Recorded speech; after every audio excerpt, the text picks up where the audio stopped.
Nag-iisip ka na naman ba kung anong lulutuin sa mga kids mo? Subukan mo ito, Mi, dahil hindi naman nila malalasahan ng gulay dito. Nagtadtad ako dito ng isang pirasong carrot. Pwede na rin naman yung kalahati kasi sobrang dami nito. Basta pinong-pino.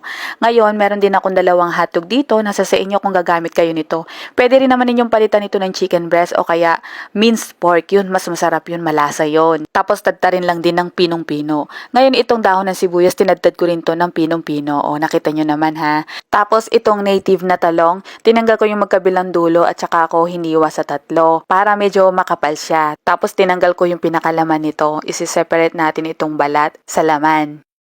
Ngayon, huwag kayong mag-alala kung wala kayong talong na bilog, pwede naman yung talong na mahaba at i-cut lang ito ng paslant tulad nito. Siyempre, tanggalin din natin yung laman nito. O, diba?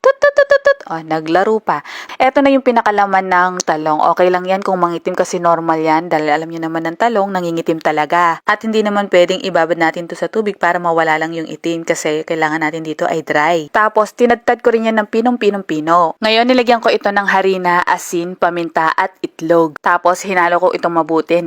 Pero mas mainam kung gagamit ng kamay para mas mahalot ang mabuti at malamas. Bago ko pala makalimutan, naglagay ako dito ng oyster sauce. Kayo na rin bahala kung anong gusto nyong idagdag ng mga herbs and spices dito. Tapos, meron akong mantika dito sa pan. Medyo mainit lang to pero hindi pa sobra-sobra. Nilagay ko dito at inarrange ko dito yung mga balat ng talong. Alam nyo mga ka-MU, nung una ko niluto to at una kong shinare dito, grabe yung mga tao talaga. Sinubukan talaga kaagad kasi gusto nga nila mapakain ng gulay yung mga anak nila at mga apo. At hindi naman tayo nagkamali doon dahil gustong-gusto ng mga bata. Tapos yung laman ng talong kanina, yung mixture na yon, ilalagay natin dito. Yan ang ipang papalaman natin dito. Ngayon, tinakpan ko ito for 5 to 10 minutes o hanggang maluto yung ating filling. Siguraduhin lang mga ka-MU na mahina pa yung apoy dito kasi para hindi naman masunog yung mga naunang nalagyan. Pero syempre, pag nakita natin golden brown na yung ilalim nito, pwede na itong baliktarin para yung kabilang side naman ang maluto. Takpan natin ulit para sure talaga naluto. At heto na nga, pwede na nating i-serve. At heto na nga mga ka-MU, kung gusto ninyong kumain ng gulay ang inyong chikiting, narito na ang ating itlog, halaman singsing.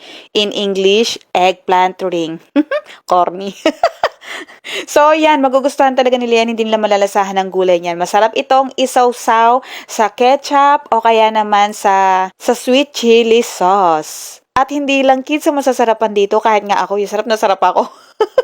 Halos maubos na namin kaagad-agad. Masarap din itong isawsaw sa toyo na may kalamansi, tapos merong chili garlic oil.